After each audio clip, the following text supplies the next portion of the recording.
হাদিস থেকে উম্মতের উলামায়ে কেরাম হাজারো মাসাইল বের করেছেন। এই হাদিস থেকে মাসআলা বের হয়, মহিলার সাথে বিবির সাথে স্পর্শ লাগলে ওযু ভাঙে না। আপনি ওযু করছেন, মসজিদে যাইতেছেন, বিবি সামনে আছে, মুসাফার জন্য হাত বাড়াই দিচ্ছে, মুসাফা করে যাবেন। যদি মুআনাকা করতে চায় মুআনাকা করে যাবেন, অসুবিধা নেই, ওযু ভাঙবে না। বুখারীর হাদিস প্রমাণ করে আল্লাহর রাসূল নামাজ পড়তেছেন, নিজের হাতে উম্মুল মুমিনিনকে দাবায়া দিতেছেন, উম্মুল মুমিনিনকে সরায়া দিতেছেন। তার মানে নামাজরত বিবির সাথে স্পর্শ হওয়ার পরেও নামাজ নষ্ট হয়নি। এক হাতে হযরত উম্মুল মুমিনিনকে আল্লাহর রাসূল সরাইছেন, তাতে আমলে কাসির হয় নাই। আমলে কাসির করলে পরে নামাজ ভেঙে যায়।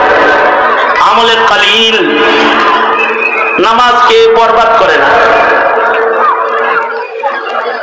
আপনারা মনে মনে ভাবতে পারেন যে হুজুর আমাগরে আমলে কাসির শুনে লাভ নাই, আমাগর বউ নামাজি করে না, আমাগর হাত দিয়ে সরান লাগবো না। আরে মিয়া, আপনার বউ আপনার সেন্টার জায়গায় নাই, কিন্তু পকেটের ভিতরে বহু বউ আছে। নামাজে দাঁড়াইছেন, তখন আপনার মোবাইল রিংটোন বাজতেছে, বেদের মেয়ে জোসনার রিংটোন। এখন কি করবেন আপনি? বুজুর্গ হইয়া আমলে কাসির যদি না চিনেন, তাহলে দাঁড়ায় থাকবেন, কিরাও করবেন খালি, আর ওই দিক দিয়ে বেদের মেয়ে গান গাইতে থাকবো। আপনার নামাজ তো যাইবো যাইবো, আপনার মসজিদের মুসল্লিদের সবার নামাজ যাইব।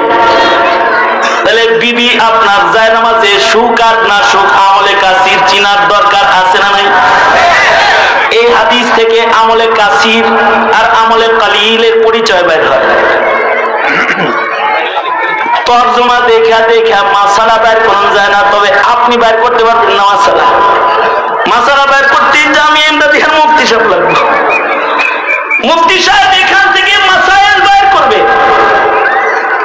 কারণ মাসাইল এত সস্তা জিনিস না, চিল্লা লাগায় মাসলা বের করা লাগবে। ডাক্তারি কইরা মাসাইল বের করবেন এত সস্তা না, ইঞ্জিনিয়ারিং কইরা মাসাইল বের করবেন সস্তা না। মাসাইল কোন পেঁয়াজ আলু রসুন না যে লাঙ্গলের ফাল দিয়ে বের করবেন। লাঙ্গলের ফাল দিয়ে পেঁয়াজ আলু রসুন বের করা যায়, কিন্তু মাটির নিচে লুকায়া থাকা খনিজ সম্পদ বের করা যায় না। মাসাইল গুরুত্বপূর্ণ এক জিনিসের নাম, যেটা খালি দুনিয়ার শিক্ষা অর্জন করলেই মাসালা বের করা যায় না। মাসালা বের করতে লাগে ফকিহ, আলেমে দ্বীন। তবে আলেমে দ্বীন মাসাইল বের করে ফেলে ইলমের আলোক রোশনি দিয়া। এ কারণেই আল্লাহ মুমিনদেরকে বলেন, ফাসআলু আহলাদ যিকরি ইন কুনতুম লা তা'লামুনা বিল বায়িনাতি ওয়াজ জুবুর। তোমার কাছে বায়িনাত নাই, তোমার কাছে জুবুর নাই, তোমার কাছে মাসাইল বের করার হাতিয়ার নাই, আগলা মাতব্বরি করো না, পরে মশলা দিতে যায় মাইরা হালাইবা। সব কামে মাতব্বরি করতে হয় না। এক মহিলা চার পোলা, সে আজাম বেটারে দেখে যে এমনি করে ধরে আর এমনি করে কাটে, আর মুসলমানি করাইলো 5 মিনিট 10 মিনিটের ভিতরে 4 দিনে 5টারে মুসলমানি করা হয়েছে। হে চিন্তা করলো খালি চামড়াটা ধরে আর কাটে, এর জন্য আজামরে 2000 করে দিব। এর দরকার কি? তো দেখছি শিখছি।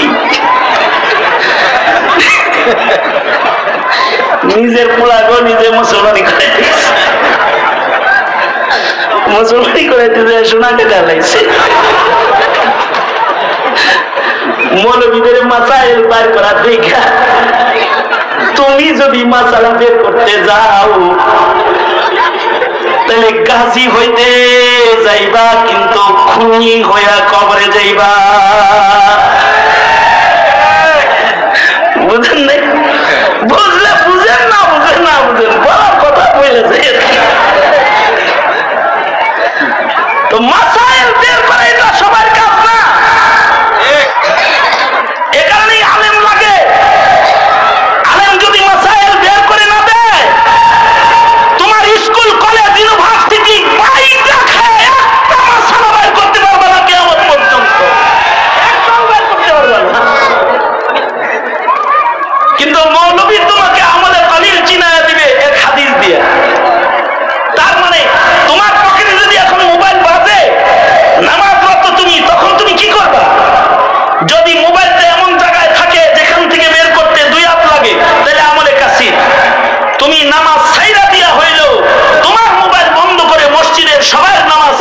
চাইবা, কারণ মসজিদে বাদ্যের আওয়াজ কবিরা গুনাহ।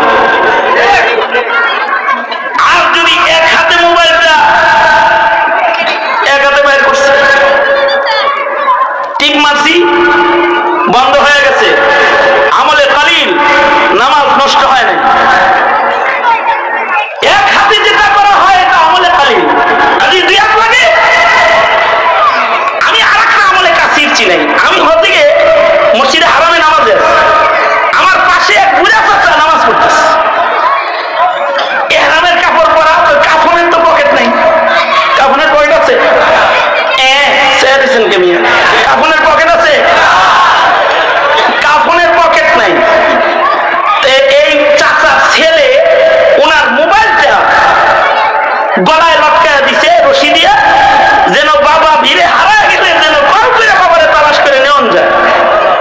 হের গলায় তো মোবাইল ঝুলানো, সে আমার পাশে নামাজে দাঁড়াইছে। এই মোবাইলে যে রিং ঢুকা শুরু হয়েছে, কতক্ষণ পর পর রিং আসে যাক, 2 রাকাতে হারামের ইমামের তিলাওয়াতের কারণে রিংয়ের আওয়াজ কত বোঝা যায় নাই। নামাজও চলছে, রিংও চলছে, আর চাচা তো নড়ে চড়ে না।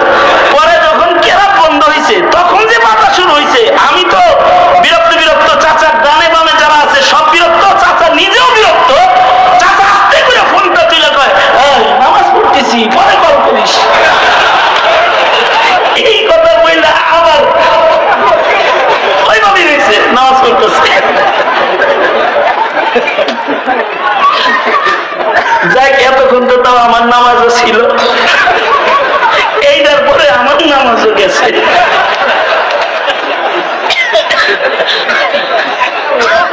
আমি বললাম, চাচা আপনি কি নামাজ করলেন? এটা আপনি নামাজও পড়লে আবার কর যে আমি নামাজ পড়তেছি, পরে কল কিরা তকবীরে তাহরিমা মানবেন না আপনি?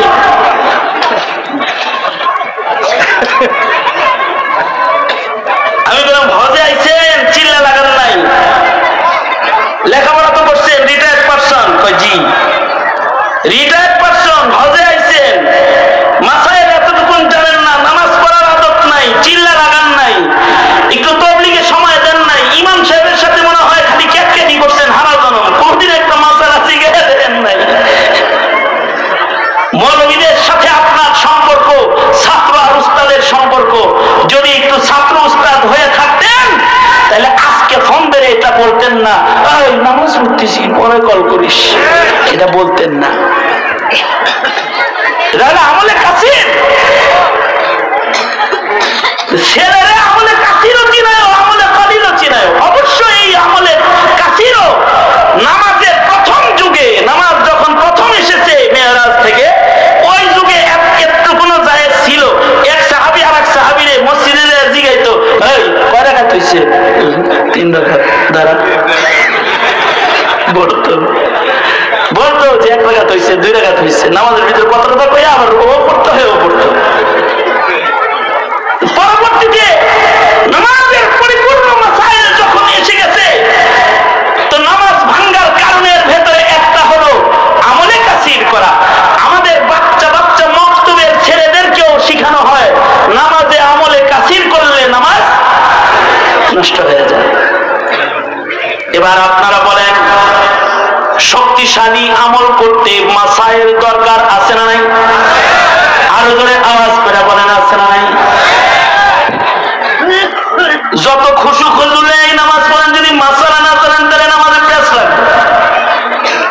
আমলে কালিল আর আমলে কাসির চিনবেন না।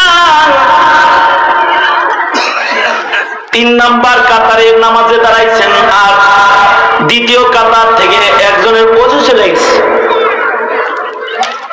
বোঝেন কি বুঝছেন?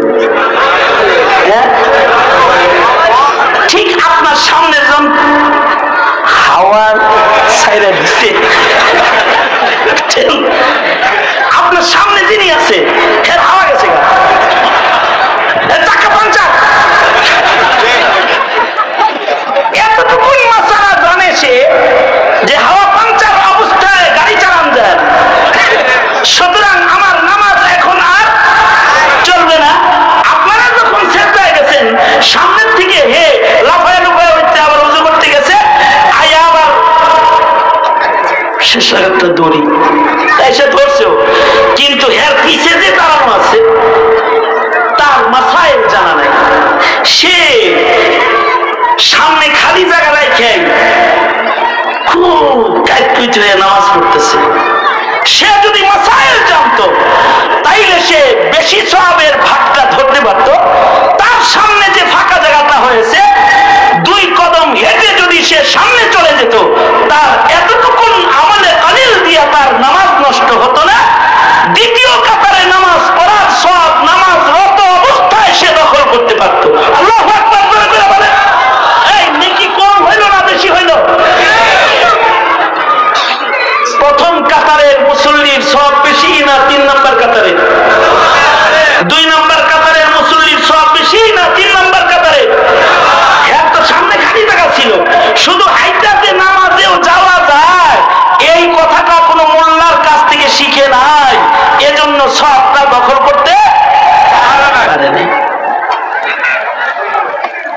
এখানে মাসাইল যদি কেউ না জানে তার আমল দুর্বল হয়ে যায়।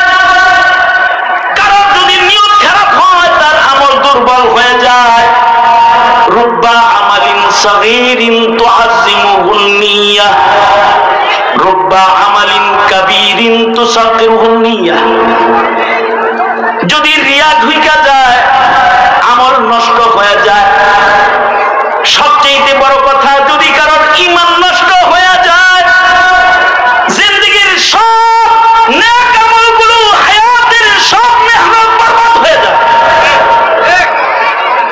এ কারণে উম্মতকে ঈমান শিখানো দরকার, উম্মতকে কাদিয়ানি চিনানো দরকার, নাস্তিক চিনানো দরকার, হাসিনা চিনানো দরকার, আওয়ামী লীগ চিনানো দরকার। কারণ যদি তার আমল টিকাইতে হয় তাহলে তার ঈমান আগে বাঁচাইতে হবে। যাদের ঈমান বাঁচবে না তাদের হায়াতের মেহনত বরবাদ। আল্লাহ বলেন, বন্ধু আপনি আপনার সাথীদেরকে বইলা দেন, হাল নুনাব্বিউকুম বিল আখসারিনা আমালা আল্লাযীনা দাল্লা সা'য়ুহুম ফিল হায়াতিদ দুনিয়া ওয়া হুম ইয়াহসাবুনা আন্নাহুম ইউহসিনুনা সুনআ। আল্লাহর রাসূলকে আপনি বলে দেন, কিছু মানুষ আছে তারা হজের হিসাব করে, কতগুলো মসজিদ বানাইছে, উপজেলার একটা বানাইছে, হিসাব করে, কিন্তু ঈমান নষ্ট করছে, তার আমল বরবাদ। জীবনে কত টাকা দান করেছে তার হিসাব করে, কিন্তু তার নিয়ত বরবাদ, ঈমান বরবাদ, তার আমলের শক্তি নাই, আমল বরবাদ। তার মাসাইল নাই, মাসআলা জানে না, সুন্নত তরিকায় আমল করে না, তার আমল বরবাদ। সুতরাং উম্মতকে শুধু মুসলমান হিসেবে জন্ম নিবন্ধন কইরা দিলেই আল্লাহর খাতায় মুসলমান হয় না, অথবা আল্লাহর কাছে যাওয়ার উপযুক্ত মুমিন সে হয় না, যতক্ষণ না পর্যন্ত তাদেরকে ঈমান, আমল, ইখলাস, সুন্নাত শিক্ষা না দেওয়া হয়। দাওয়াত ও তাবলীগের মাধ্যমে সারা দুনিয়াতে এই কাজটাই হয়। আসন্ন বিশ্ব ইজতিমা 6 দিন লাগাতার 2 পর্ব, 31, 1, 2, 3, 3, 4, 5, এতে ঈমান শিখানো হয়, আমল শিখানো হয়, সুন্নাত শিখানো হয়, মাসাইল, ন্যূনতম মাসাইল শিক্ষা দেওয়া হয়। এই তাবলীগকে মাসাইলের আওতায় চালাইতে মাসাইল ওয়ালা আলেমদের নিগরানির দরকার হয়। ঠিক কিনা? যারা আওয়াজ করে বলেন।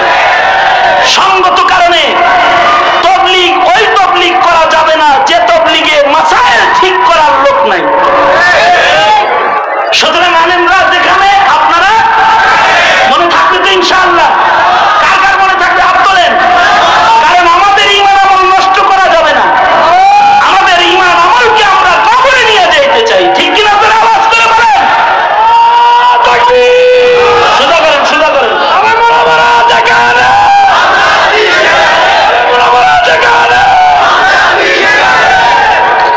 সোজা করে না, আমার লগে কম দোয়া রাখ দিয়া, আমি যেমনে কই হেমনে। যেই তবলিগে আলেম ওলামা নাই, ওই তবলিগে আমরা নাই। কি লেগে এই এতক্ষণ কি বুঝাইছি আমি? ওয়াজ বুঝছেন তো? কি লেগে কি লেগে কি লেগে কি জন্য? ওরা মাসালা জানে না, ওরা গাজী বানাইতে যে পাজি বানায় ফেলবে, খুনি বানায় ফেলবে, ঠিক কিনা তারা আওয়াজ করে বলে? মুজাহিদ বানাইতে যে জঙ্গি বানায় ফেলবে, কারণ কি? মাসালা জানে না, ঠিক কিনা তারা আওয়াজ করে বলে? এমনি এমনি যেই খানকায় আলেম ওলামা নাই সেই খানকায় আমরা নাই, কারণ এরা ইখলাস শিখাইতে যে অন্য কিছু শিখাইয়া দিবে। ঠিক ঠিক আসতে করে কোনকে জোরে আওয়াজ করে বলেন, ঠিক করে ঠিক করে বলেন।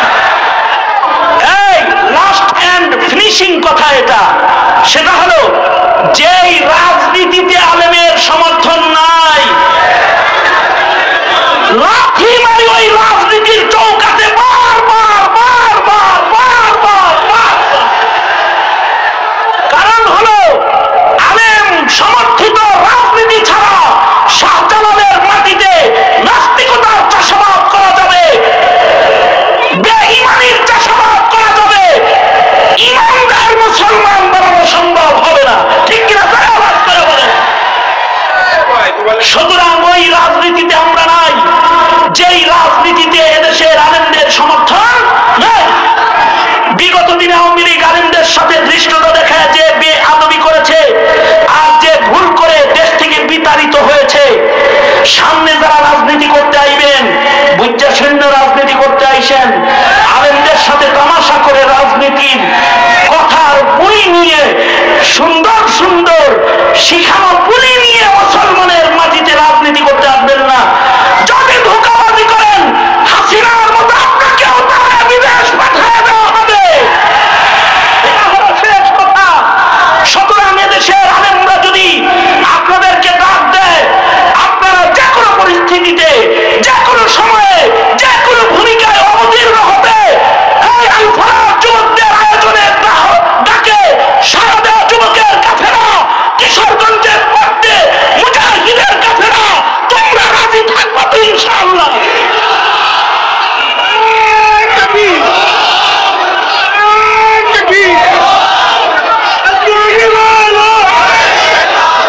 আল্লাহ সবাইকে কবুল করুক, চিল্লায় জোরে আওয়াজ করে বলেন আমিন। সুতরাং যারা আগামীতে নির্বাচনে আসবেন তাদেরকে আমরা বলবো, নির্বাচনী ইশতেহারে কাদিয়ানীকে কাফের ঘোষণা করার ইশতেহার নিয়ে আগমন করুন। আওয়াজ করে জোরে বলেন, ঠিক নেবে ঠিক, জোরে আওয়াজ করে বলেন। নির্বাচনের ইশতেহারে নাস্তিক মুরতাদের ফাঁসির ইশতেহার নিয়ে আগমন করুন। নির্বাচনের ইশতেহারে সংবিধান সংস্কার করে 17 কোটি মুসলমানের উপযুক্ত সংবিধান করার ইশতেহার নিয়ে ময়দানে আসুন। আওয়াজ করে বলেন, আওয়াজ করে বলেন, ঠিক না ঠিক? নির্বাচনে যারা আসবেন তারা আমার বাংলার মুসলমান ইমানদারদের, নতুন প্রজন্মের ইমানের পাহারাদারি ওয়াদার ইশতেহার নিয়ে আসুন, সমর্থন পাবেন। অন্যথায় কপালে ইসলাম বিদ্বেষীদের যারা জুটে, সেটা আপনার জন্য শাহজালালের সন্তানরা রেডি করে রাখবে। রাজি তো ইনশাআল্লাহ? রাজি তো মনে থাকবে তো? এটাই এই শানের সালাত সম্মেলনের শেষ কথা। আল্লাহ সবাইকে কবুল আর মঞ্জুর করুক, আমিন বলেন। সবাই ইস্তিগফার করেন, আস্তাগফিরুল্লাহ রাব্বি মিন কুল্লি যামবি ওয়া আতুবু ইলাইহি, লা হাওলা ওয়ালা কুওয়াতা ইল্লা বিল্লাহিল আলিয়্যিল আযীম। আস্তাগফিরুল্লাহাল্লাযী লা ইলাহা ইল্লা হুয়াল হাইয়ুল কাইয়্যুম ওয়া আতুবু ইলাইহি। আলহামদুলিল্লাহি রাব্বিল আলামিন, والصلاة والسلام على سيد الأنبياء والمرسلين محمد وعلى آله وأصحابه أجمعين رب العالمين। আল ফালাহ যুব সমাজের উদ্যোগে আয়োজিত মহতি 12তম দুদিনব্যাপী শানের সালাত সম্মেলন, আল্লাহ সম্মেলনের আখিরি মুনাজাত, ভিক্ষুকের মতো হাজার হাজার জনতা মধ্যরাত পার হয়ে হয়ে গেছে, মৌমাছির চাকের মতো বসে রয়েছে, বসার জায়গা নাই, চতুর্দিকে দাঁড়িয়ে রয়েছে। ভিক্ষুকের মতো দুইটা হাত বাড়ায় ধরেছি, আল্লাহ